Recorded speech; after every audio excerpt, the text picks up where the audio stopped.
Sina Jaren at Rain, ipinagtapat na rin kay Kai ang tungkol sa kanilang task. Do you want to know what this sound means?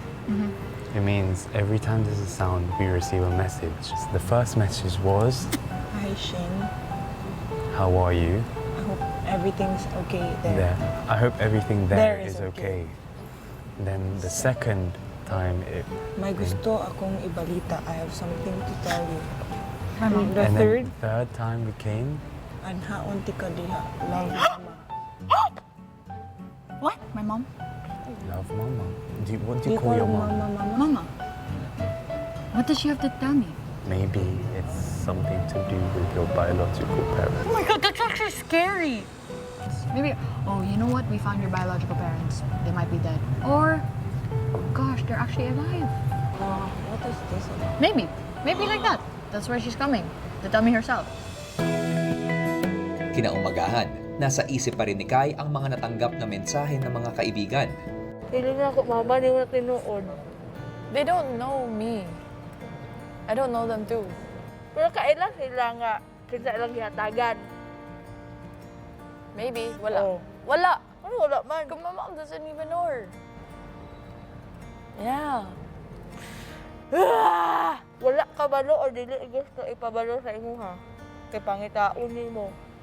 Wala daw. Sa pagkainan, habang nagdarasal si Kai, wala siyang kamalay-malay na nasa loob na rin ng bahay ang kanyang ina. Thank you, God, for today. Thank you for the food that's right in front of us. I hope that today will be a good day and everyone will be energized and fine. Maligayang pagbisita sa aking bahay. Maaari po ba kayong magpakilala muna? Ako po si Flora May Montanola. Ako po yung mama ni Kai.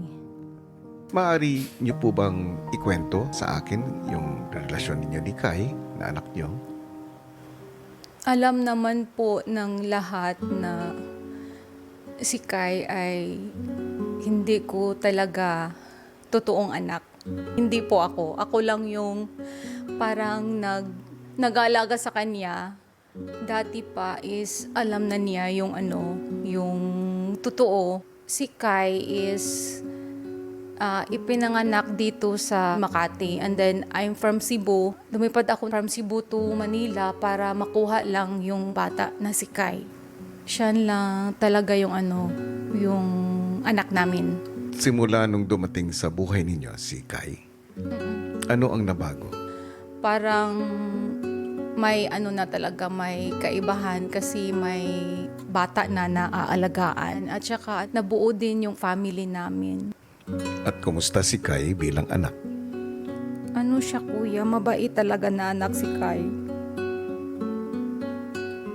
Super bait po.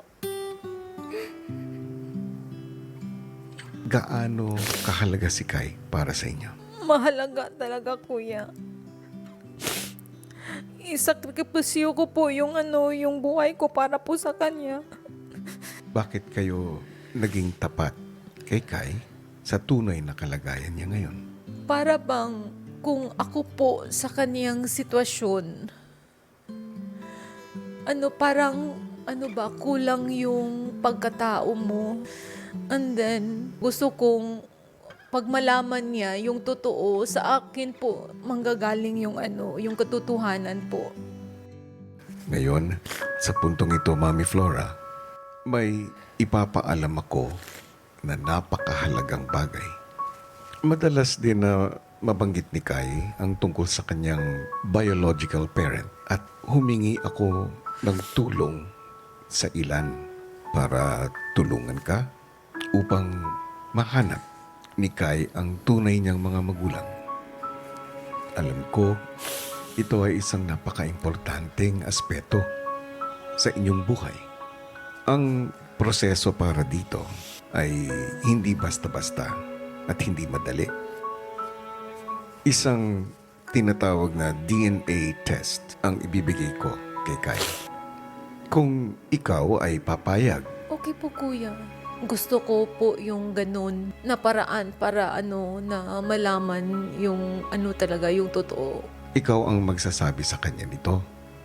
Pero, kailangan ay maitanong din sa kanya kung bukal sa kanyang kalooban.